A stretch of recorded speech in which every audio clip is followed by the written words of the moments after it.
The next morning, Jake woke up first. The igloo was quiet except for the soft breathing of his three companions. The storm outside had finally stopped. Pale sunlight came through the walls of the igloo, making everything glow white. Jake looked at the other cadets.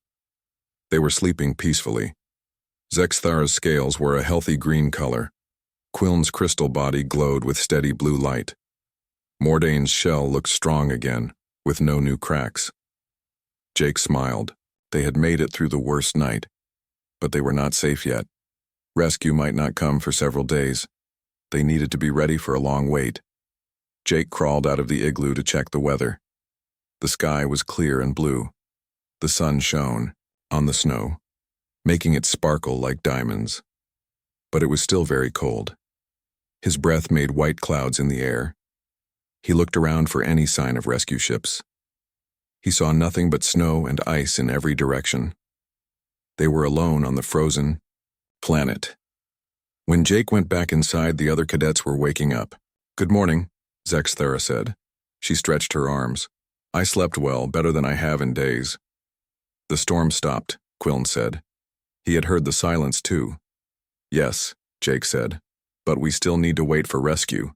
It might take a few days." Few days?" Mordane asked. "Can we survive that long?"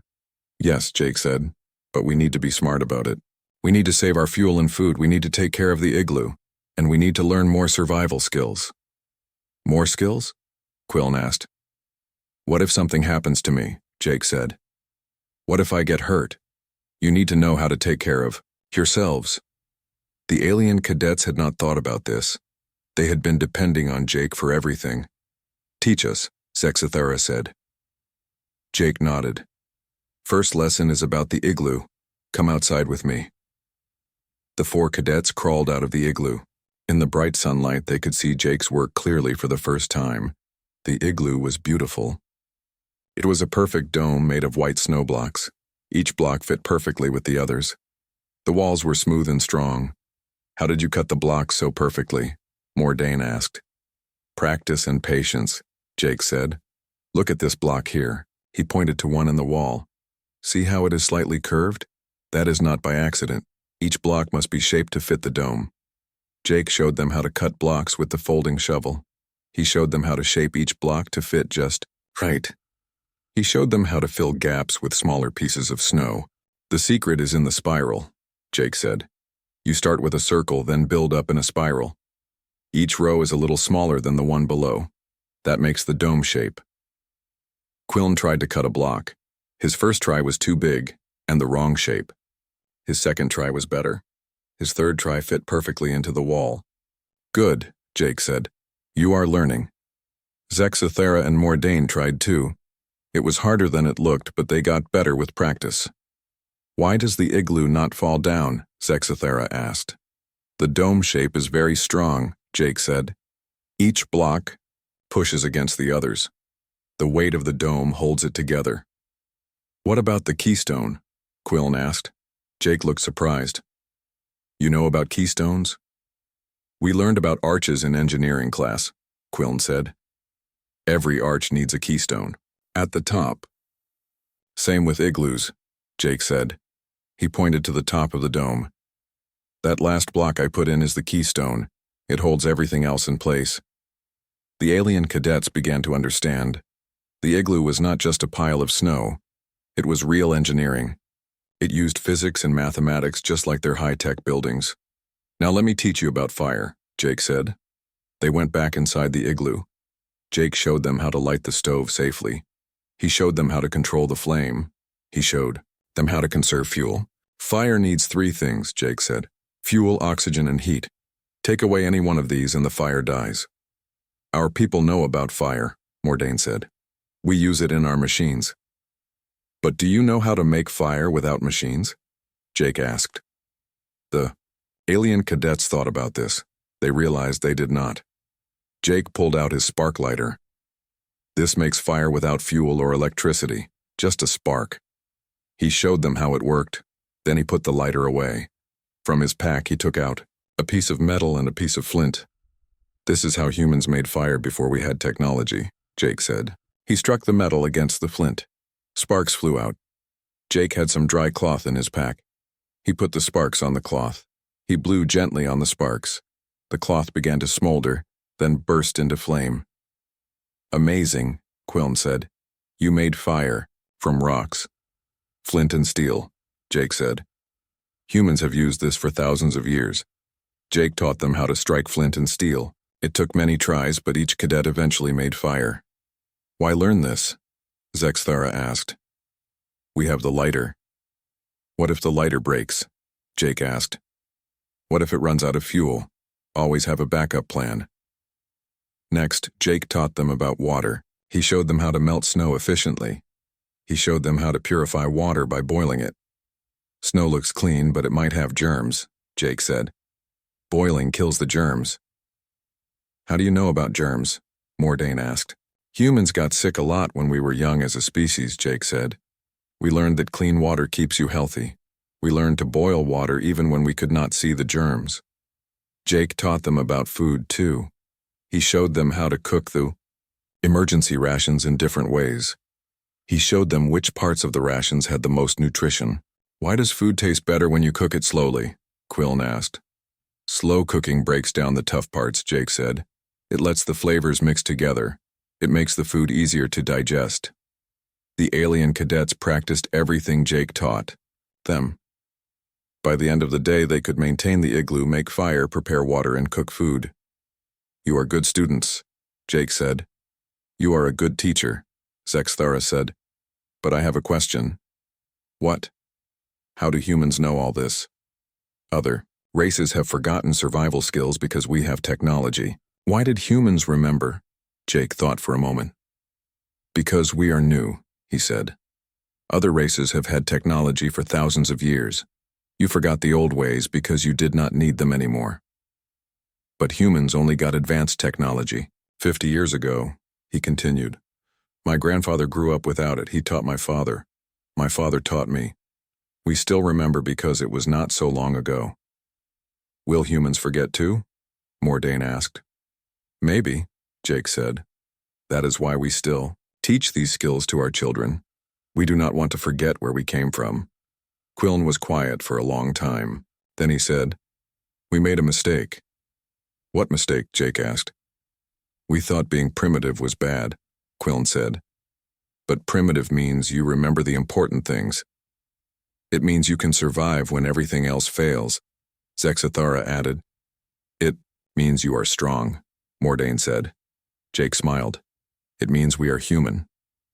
That night, the 4 cadets sat around their small fire. They shared another meal of hot soup. But this time, the alien cadets helped cook it. They had learned something, more than survival skills. They had learned respect for knowledge that did not come from machines. They had learned that sometimes the oldest ways were the best ways. Outside, the stars shone bright in the clear sky. Somewhere among those stars, rescue ships were coming. But inside the igloo, the cadets were not worried. They knew they could survive as long as they needed to. They had learned from a human. On the 3rd day after the crash, Jake heard a sound in the distance. It was the deep rumble of ship engines. He crawled out of the igloo and looked up at the sky. 3 rescue ships flew overhead. They were searching for survivors. Jake waved his arms, but the ships were too high to see him. They flew past without stopping. Jake went back inside the igloo. The other cadets were awake and waiting. "Were those rescue ships?" Zexthara asked. "Yes," Jake said. "But they could not see us. The igloo looks like a natural snow hill from above." "What do we do?" Quillen asked. "We make ourselves visible," Jake said. Jake had been thinking about this problem. Snow was white. The igloo was white. Everything on this planet was white. They needed color to stand out. "Do any of you have colored clothes?" Jake asked. The cadets looked through their emergency packs. Mordain had a red emergency blanket. Quillen had a yellow rescue vest. Zexthara had blue medical tape. "Perfect," Jake said. "We will make a signal." Jake led them outside. He used the colored items to make a large triangle on the snow near the igloo. Red blanket on one side, yellow vest on another, blue tape on the third. "Why a triangle?" Mordain asked. "It is a distress signal," Jake said. All galactic rescue services know this sign. It means people need help. They heard ship engines again. This time the ships came closer. Jake and the others waved their arms and shouted. One of the ships saw the signal. It circled back and landed near the igloo. The ship's door opened. Out came Captain Veltar, a tall helix being with silver crystal skin. Behind him came two other rescue workers. Captain Veltar looked around. He saw the 4 cadets standing healthy and strong. He saw the well-built igloo. He saw the signal triangle. He looked confused. Are you the survivors from the crash transport? Captain Veltar asked. Yes, sir, Jake said. Cadet Jake Martinez reporting.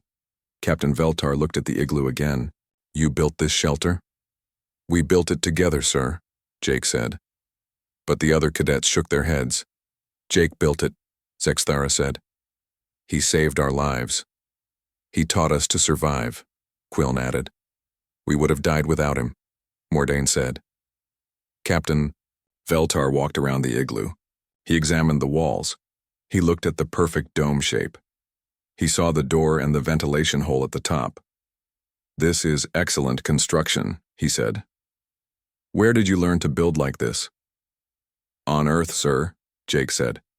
My grandfather taught me. Your grandfather was an engineer? No, sir. He was a school teacher. But all humans learn survival skills. Captain Veltar looked surprised. He had never heard of civilians learning military survival skills. The rescue workers were checking the health of all 4 cadets. They used medical scanners and found that everyone was in good condition. No frostbite, one worker said. No malnutrition. No dehydration. You were well cared for. How long were you stranded? Captain Veltar asked. 3 days, sir, Jake said. 3 days in this cold? Your emergency heaters must have worked well. They were broken in the crash, sir, Zexthara said. All our equipment failed. Captain Veltar looked even more surprised. Then how did you survive? Jake made fire the old way, Quiln said, with metal and stone. He cooked food without machines, Mordain added. He taught us everything, Zexthara said. Captain Veltar was quiet for a long time. He was thinking about what the cadets had told him. 4 young beings had survived for 3 days in deadly cold with no working equipment. They had done it using primitive human knowledge. Show me inside the shelter, Captain Veltar said. The 5 of them crawled into the igloo. Captain Veltar was amazed at what he saw. The interior was warm and dry. The walls were smooth and strong. There was a place for fire, places to sleep, and storage areas for supplies. The temperature in here is 15 degrees warmer than outside, one rescue worker said after checking his scanner. How is that possible? Captain Veltar asked. Jake explained about insulation and body heat. He explained about the dome shape and the keystone. He explained about ventilation and fire safety. Captain Veltar listened carefully. He was a veteran of many rescue missions. He had seen high-tech survival shelters that were not as well designed as this igloo. Where did your people learn these techniques? He asked. We had to learn them to survive on Earth, Jake said. Our planet has many dangerous places. Hot deserts, cold mountains, deep jungles. Humans had to adapt to all of them. Without technology. We only got advanced technology recently, sir. Before that, we used our brains and our hands. Captain Veltar thought about this. Most races in the galaxy had developed technology early in their history. They had forgotten how to survive without machines. But humans were different. They still remembered the old ways. When they came out of the igloo, Captain Veltar called his ship. He talked to someone for a long time in the Helix language.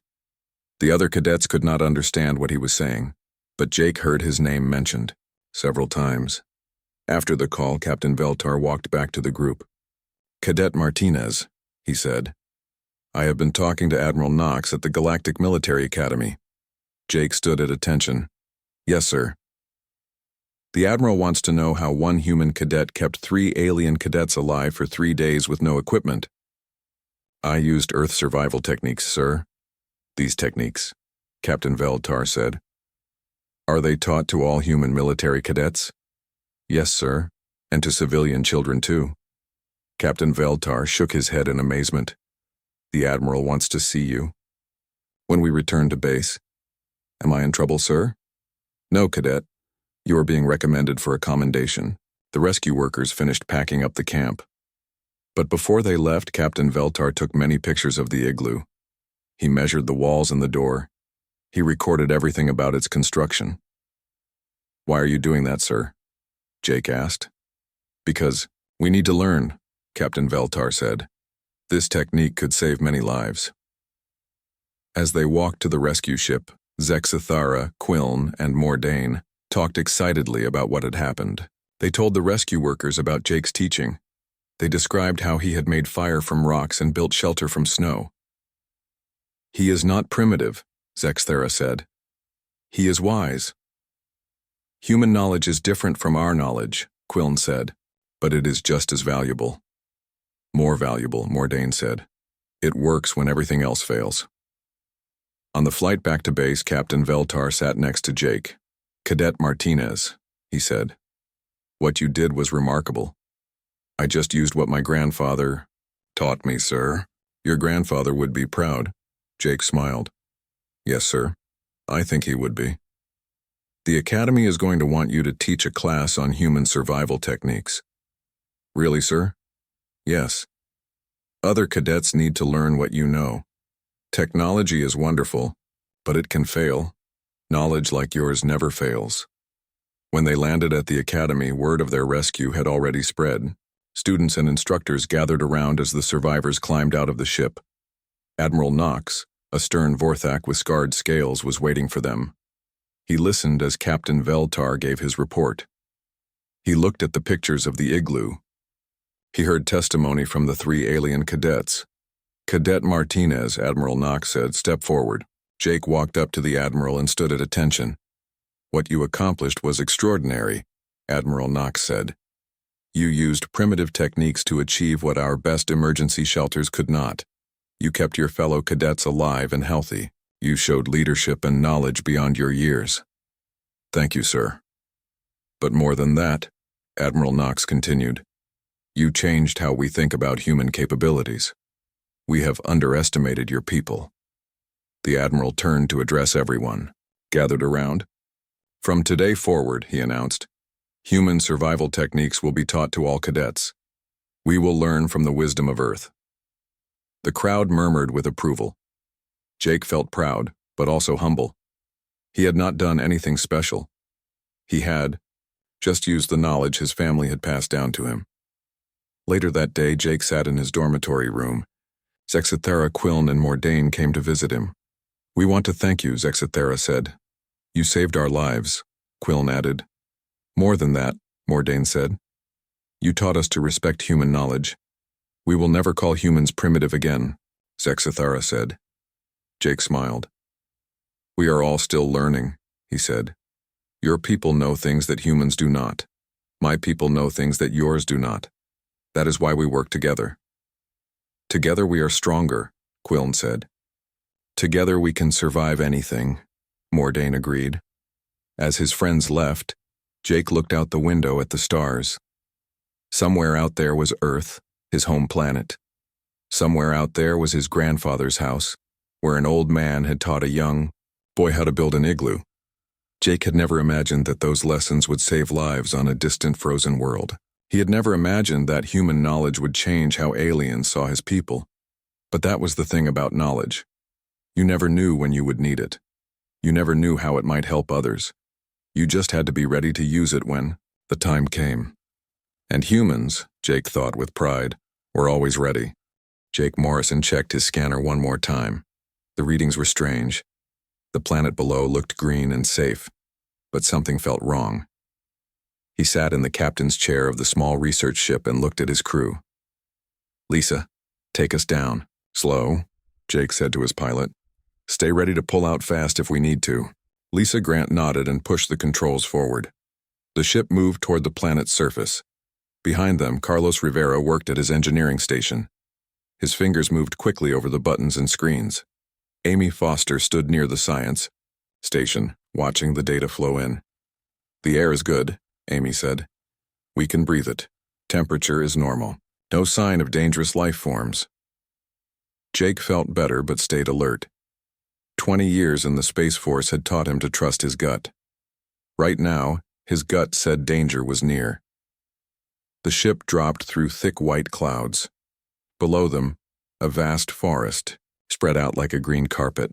Rivers cut through the trees like silver ribbons. Mountains rose up in the distance, their peaks covered in snow. "Beautiful place," Lisa said. "Looks like Earth." "Too much like Earth," Jake muttered. "How many planets have we found that look this perfect?" Carlos looked up from his station.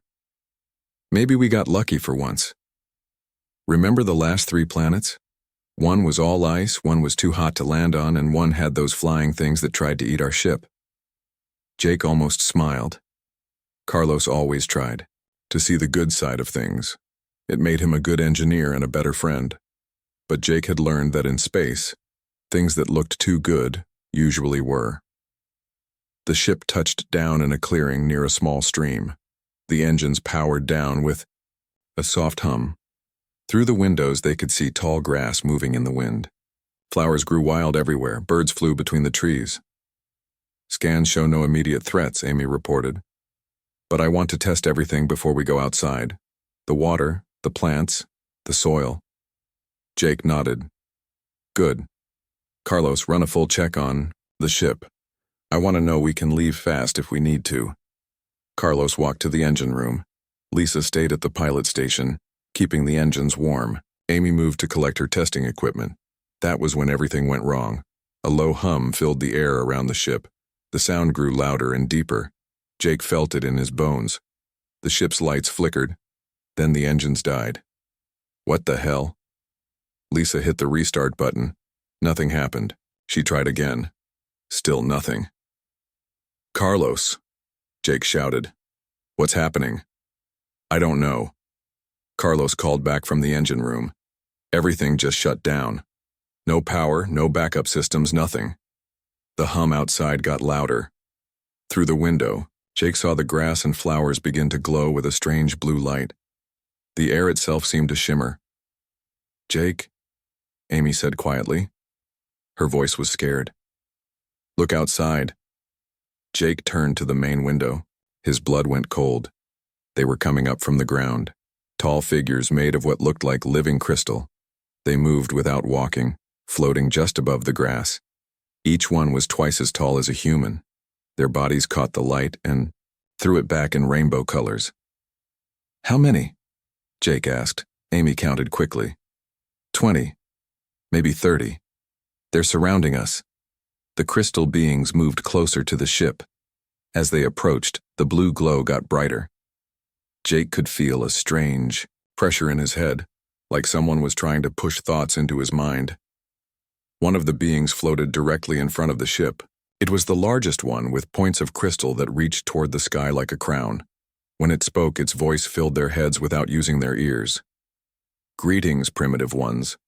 We are the Zephyrians. You will come with us." Jake grabbed the emergency weapon from under his chair. "Like hell we will." He pulled the trigger. The energy blast hit the crystal being square in the chest. The light simply bounced off and scattered into the air like sparkles. "Your crude weapons cannot harm us," the voice said in their minds. "You will submit to testing." "Testing?" Jake shouted. "What kind of testing?" "We study primitive species. We learn how long they survive without their tools. You will be perfect subjects."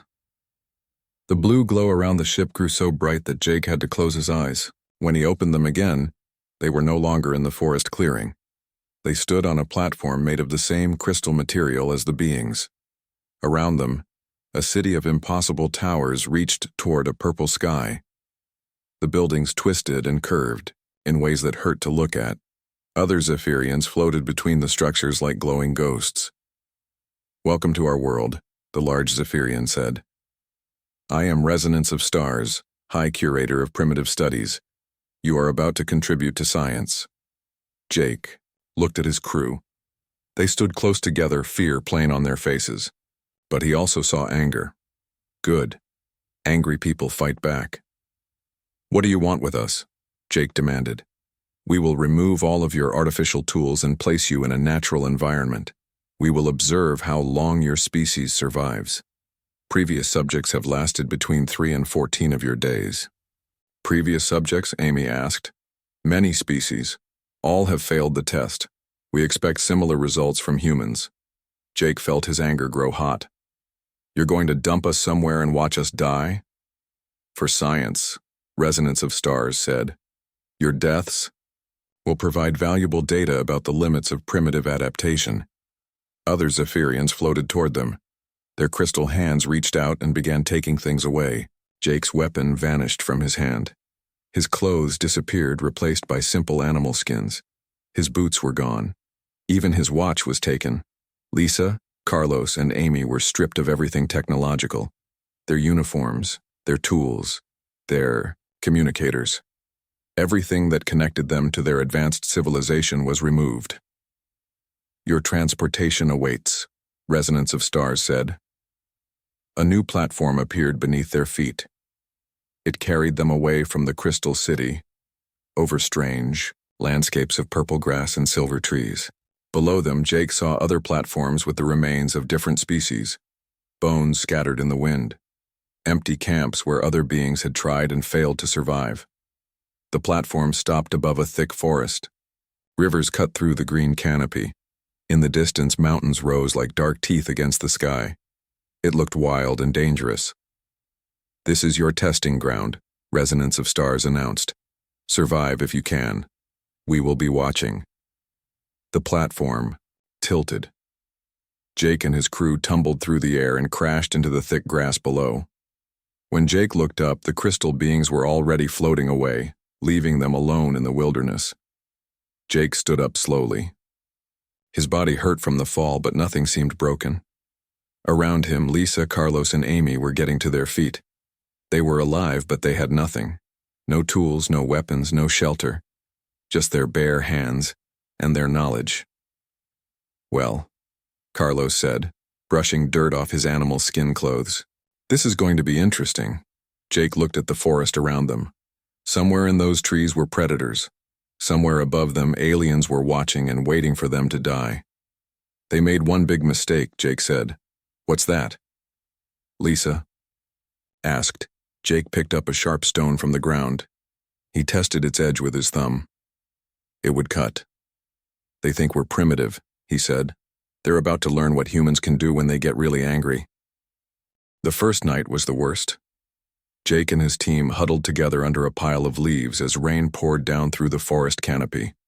The animal skins the aliens had given them were thin and offered little warmth. Strange sounds echoed through the darkness. Growls, howls, and things that sounded like screaming. Something big is moving out there, Lisa whispered. She pressed closer to the others. I can hear it walking. Jake listened. Heavy footsteps moved through the underbrush. Whatever. It was larger than a human. Much larger. The footsteps stopped near their hiding spot. Jake held his breath. After what felt like hours, the sounds moved away. We need shelter, Amy said quietly. Real shelter. And we need it tomorrow. When morning came, Jake stood up and stretched, his sore muscles. The rain had stopped, but everything was wet and muddy. He looked at his crew. They were alive, but barely. Their faces showed the strain of a sleepless night. Okay, Jake said. Here's what we're going to do. Lisa, I want you to scout the area, stay within shouting distance, look for water, food, anything useful. Amy, start cataloging the plants and animals. I need to know what's safe to eat and what will kill us. Carlos, you're with me. We're going to build tools. Carlos nodded. What kind of tools? Jake picked up the sharp stone he had found the day before. The kind our ancestors used. We're going back to basics. They spread out across the forest floor, searching for materials. Jake found what he was looking for near the stream. Old bones, bleached white by time and weather. The remains of animals that had died here long ago. Look at this, Jake said, holding up a large thigh bone. This will make a good club. Carlos examined the bone. We can do better than that. Look. He picked up a flat rock and struck the end of the bone. A sharp crack appeared. With careful taps, he split the bone lengthwise. The broken end was as sharp as a knife. "That's my engineer," Jake said with approval. Always thinking. They worked together, breaking bones into useful shapes. Long bones became spear shafts. Flat bones became cutting tools. Curved bones became hooks and scrapers. Within 2 hours, they had a small collection of primitive tools. Lisa returned from her scouting mission with good news. "Found fresh water about half a mile upstream," she reported. "Also found something else. Come see." She led them through the forest to a small clearing. In the center stood the remains of what looked like a camp. Old fire pits, rough shelters built from branches and leaves, and scattered around the area, more bones. "Previous test subjects," Amy said grimly. She knelt down and examined the bones. "These are from different species. Look at the skull structure. This one is almost human, but the jaw is wrong. This one has too many fingers." Jake studied the scene. "How long do you think they lasted?" "Hard to say. Some of these camps show signs of being used for weeks. Others look like they were abandoned after just a few days." Carlos was examining the remains of a shelter. "They were learning," he said. "Look how this one is built. It's more advanced than the others. Whoever was here figured out how to weave branches together." Jake felt a spark of hope. If they could survive for weeks, so can we. But we're going to do better. We're going to survive and get out of here. They moved to higher ground and began building their own shelter. Using the techniques they observed from the abandoned camps, they wove branches together to create walls. Large leaves became roofing material. Smaller branches were sharpened into stakes and driven into the ground for support. Amy worked nearby, testing plants and small animals. She had found several types of berries that seemed safe. Some leaves could be eaten raw. Others needed to be cooked. She also discovered that certain bark could be chewed to extract nutrients. "The local ecology is actually quite rich," she reported. "If we're careful, we can find enough food to survive. But we need to be smart about it. Some of these plants will kill us if we eat them wrong."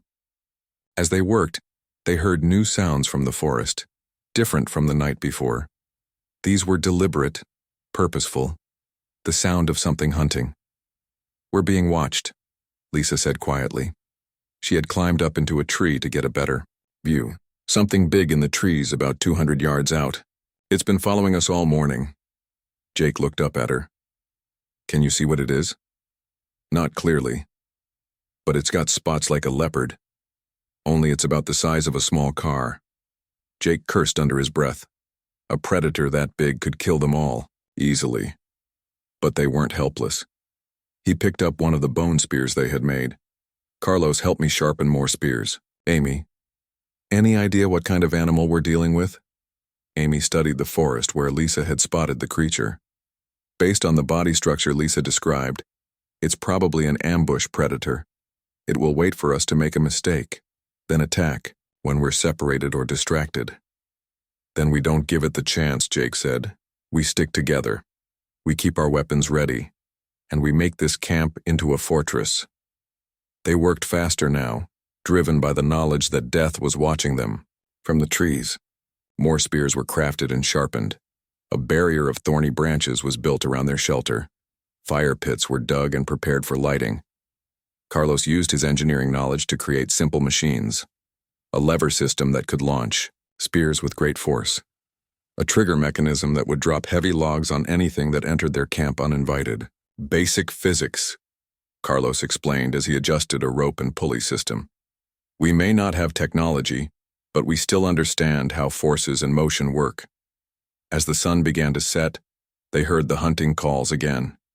This time, they were answered from multiple directions. More than one predator was out there. "They're coordinating," Amy said with concern. "That suggests higher intelligence. They're planning a group attack." Jake checked their weapons one more time. Each person had multiple spears within easy reach. The fire was burning bright, creating a circle of light around their camp. The trap systems Carlos had built were armed and ready. "Let them come," Jake said.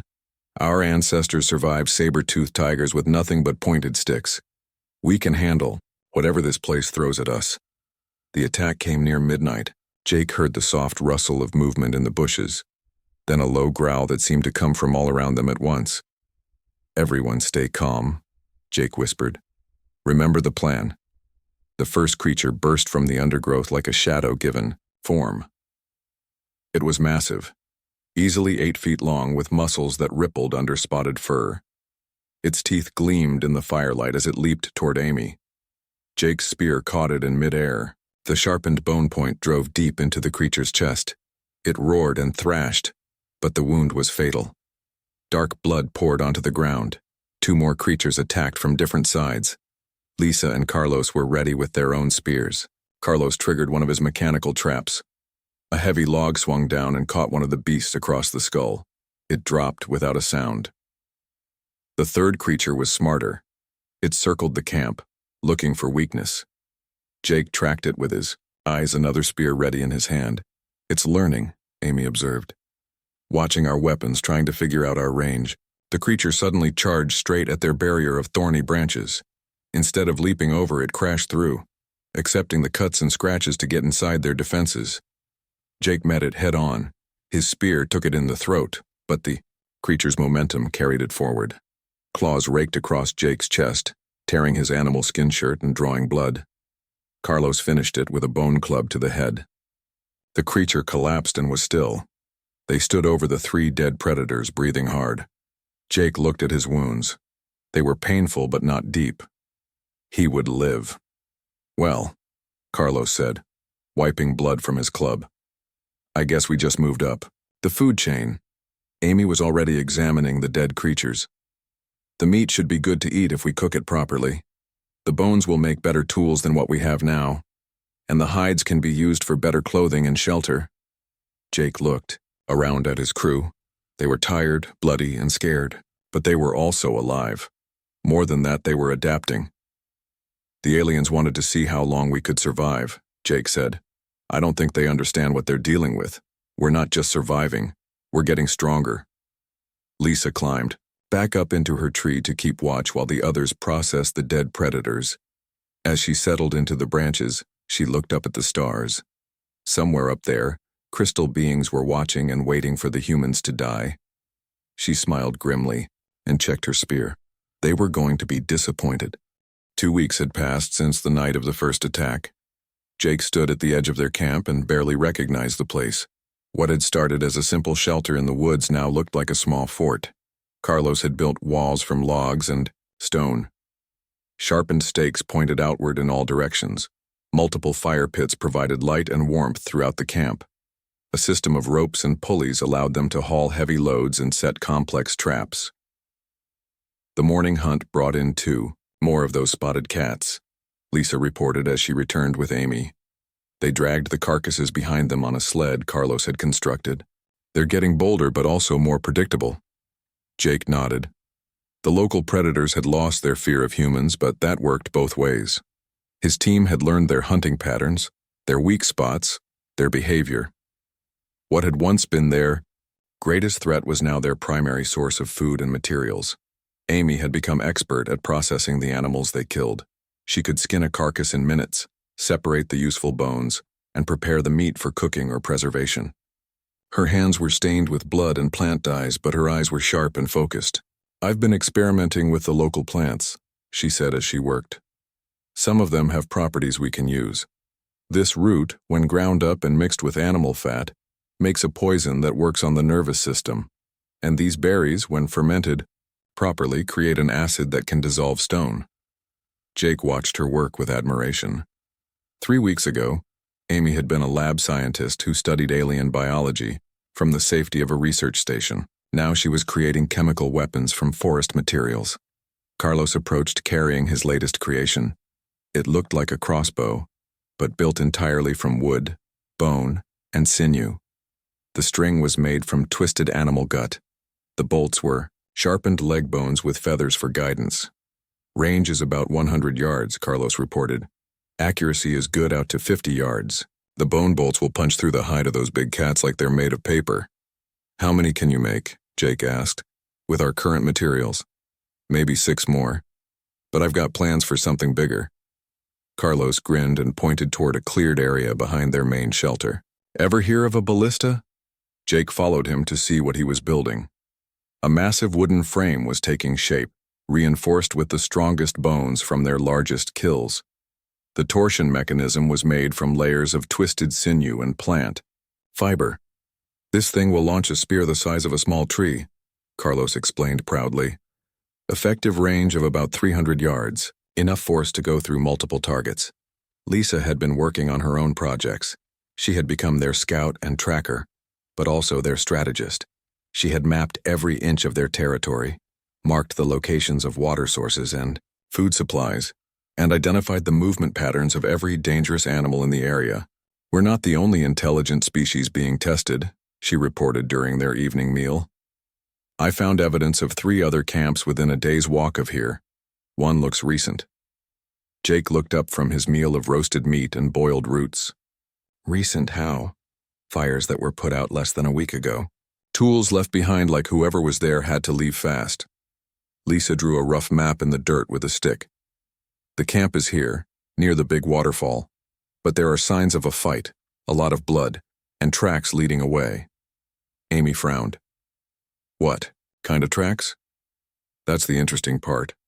The blood and the disturbance suggest something attacked the camp, but the tracks leading away are organized, like whoever was there fought off their attackers and then moved to a better position. Jake considered this information.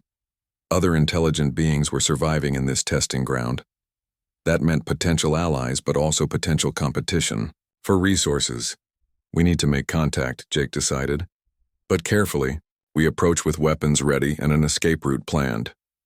The next morning, they set out toward the waterfall camp.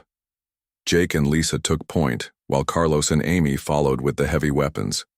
They moved through the forest like hunters, silent and alert. The abandoned camp told a story of survival and adaptation. Like their own site, it showed signs of intelligent planning. Defensive positions, tool-making areas, and food preparation sites, but it also showed signs of recent violence.